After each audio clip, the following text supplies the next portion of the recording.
नमस्कार, प्रमिलाज किचनमध्ये तुमचं पुन्हा एकदा स्वागत आहे। आज काय दाखवावं असा खूप विचार आला मनामध्ये आणि तेव्हा आठवलं वांग्याची भाजी। माझ्याकडे असे खानदेशातले मस्त आलेले वांगे आहेत आणि आमच्याकडे लग्नामध्ये ही वांग्याची भाजी एवढी प्रसिद्ध आहे की त्याच्याशिवाय लग्नच होत नाही। म्हणजे वांग्याची भाजी नाही तर लग्नच नाही। मग ती वांग्याची भाजी वरणबट्टी असो किंवा वांग्याची भाजी वरणपोळीचा काला असो, सगळ्यांना खूप आवडते आणि त्याच्याशिवाय कुठलाच लग्नच काय आमच्याकडे 10व असो किंवा कोणाचं स्पेशल फंक्शन असो, ही भाजी असलीच पाहिजे। तर चला मग मस्तपैकी सुप्रसिद्ध खानदेशातली घोटलेली वांग्याची भाजी बघूयात आज। पंक्तीतली वांग्याची भाजी करण्याकरता आपल्याला लागणारी छान मस्त हिरवीगार अशी मोठी वांगी, भरताची वांगी घ्यायची आहेत। छोट्या वांग्यांचंही होतं पण ह्याचं एकदम टेस्टी होतं। वांगी ताजी असली पाहिजेत आणि मी हे एक वांग घेतलं, हे पाव किलोचं आहे, जवळजवळ 200 ग्रॅमचं आहे। मग 1 चमचा धणे, 1 चमचा जिरे, 1 इंच आलं, 10 ते 15 पाकळ्या लसणाच्या, आता बारीक आहे म्हणून थोडे जास्त घेतल्यात, लसूण एकदम बारीक बारीक आहे आमचा, कढीपत्ता, कोथिंबीर, हिंग थोडासा आणि मसाल्यांमध्ये आपल्याला लागणार आहे हळद, लाल तिखट आणि गरम मसाला, धणे जिरे पावडर। आता मी धणे जिरे घेतलेले त्यामुळे धणे जिरे पावडर जास्त लागणार नाही। जर आपण हे अख्खे धणे जिरे घेतले नाहीत तर मग आपल्याला ही पावडर जास्त लागते। आणि हा गरम मसाला आहे, आपला खडे मसाला वाटून घ्यायचा असेल तरी चालण्यासारखा आहे। आपल्याला आता हे आलं लसूण आणि धणे जिरे हे सगळं वाटून घ्यायचं आहे। आता आपण वांग्याच्या भाजीमध्ये लाल तिखट टाकू शकतो, गरम मसाला, लाल तिखट किंवा हिरवी मिरची, आणि मी मिक्स करते, म्हणजे मी हिरवी मिरची सुद्धा टाकते। तर मी आता वाटणामध्ये हिरवी मिरची, तर लसणाच्या पाकळ्या,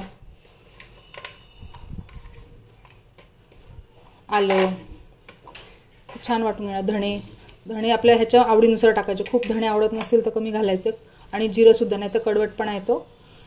धणे जिरे घातले, आता ह्याचं मस्त वाटण करून घ्यायचं आहे आणि मग आपण पुढे बोलूयात। तुम्ही पाहू शकता मस्त वाटण तयार झालेलं आहे आणि मी भरट ठेवली, एकदम पेस्ट केलेली नाही आहे। आणि हे जे वांग आहे आपल्याला कापून असं मिठात भिजत घालायचं आहे, म्हणजे कडवटपणा जर असला ना तर तो निघून जाईल। मी कापून ठेवलेलं आहे ऑलरेडी, हे बघा मिठाच्या पाण्यात मी भिजत घातलेलं आहे, निदान 10 ते 15 मिनिटं तरी भिजत घालायचं आहे। चला तर आता आपण भाजीची तयारी करूयात। मी कुकर तापायला ठेवलेला आहे।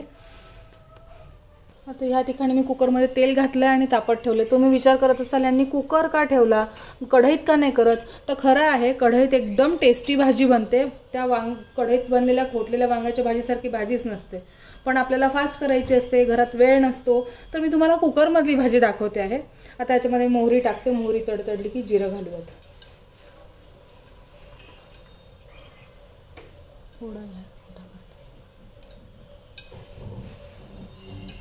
या ठिकाणी आपली मोहरी तडतडत आलेली आहे, मी जिरं घालते आणि कढीपत्ता, आणि लवकर घालायचं आहे कारण आपण सरळ तेलात घालतोय सगळं। तर आलं लसूण पेस्ट जी केलेली आहे, थोडं हिंग घालायचं आहे, तर थोडं फास्ट करायचं नाही तर ती जळून जाते सगळी पेस्ट।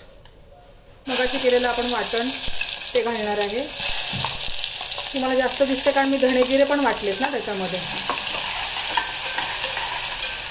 आणि जास्त नाही होऊ द्यायचं नाही तर ते जळतं। त्यात वांग घालायचे आपण।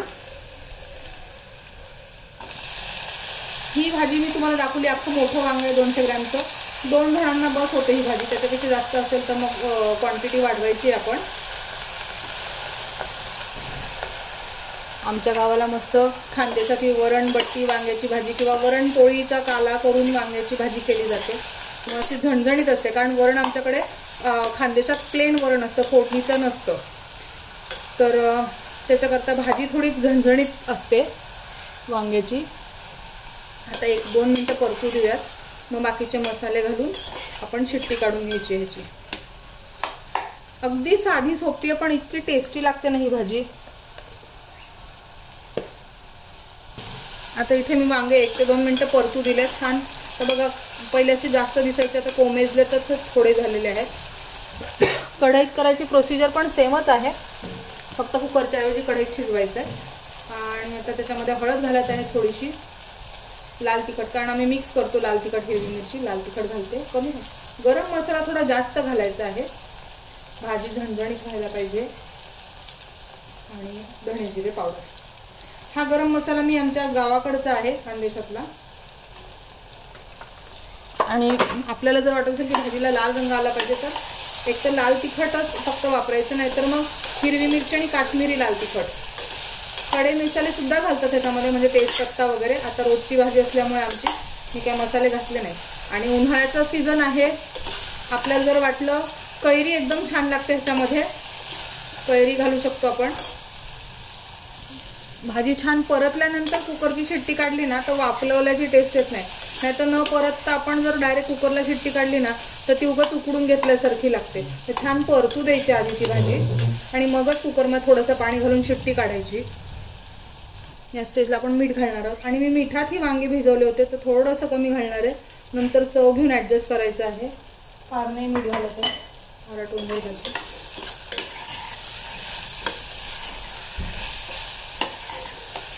या स्टेजला आपण पाणी घालणार आहोत ह्या वांग्याच्या भाजीत.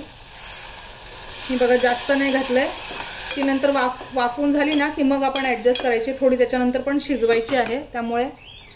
आणि आता मी कुकरचं झाकण लावून घेते आणि 1-2 शिट्टीमध्ये ही भाजी होऊन जाते. फार शिट्ट्या पण नाही लागत कारण वांगे लगेचच शिजतात. आणि सेम प्रोसिजर आहे पातेल्यात करायची पण, पातेल्यात किंवा कढईवर. तर आपण शिट्ट्या काढून घेऊयात 2. या स्टेजला आपण बघू शकतो वांग्याची भाजी मस्त झालेली आहे. आपण चमच्याने जरी अशी ढवळली ना तरी ती घोटली जाते.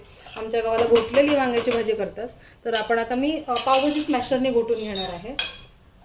आम्हाला एकदम प्लेन आवडते, काही काहींना फोडी सुद्धा आवडतात, डिपेंड करतं आपल्याला. आणि आंबा जर असेल ना कैरी तर नक्की घालायची, त्याशिवाय टेस्ट एकदम मस्त आहे त्याची. भाजी एकदम सोपी आहे, ज्या दिवशी कंटाळा येतो ना त्या दिवशी नक्की करायची, तोंडाला चव पण येते आणि मस्त लागते. साधा प्लेन वरणात चपाती चुरून भाजी तोंडी लावायला एकदम मस्त लागते.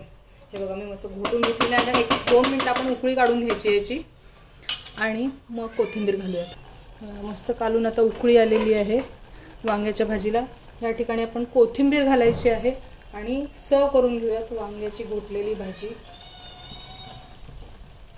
भरपूर कोथिंबीर घालायची आहे, चव छान लागते. आता आपण सर्व करूयात. वरण पोळी वांग्याची भाजी असा मस्त साधा सुधा पण एकदम टेस्टी मेनू आमच्या खानदेशातला. करून बघा आणि मला सांगा कसा झाला ते. वरणपोळीच्या कालावरती मस्त तुपाची धार घ्यायची आणि वांग्याची भाजी वरपून खायची. थँक्यू.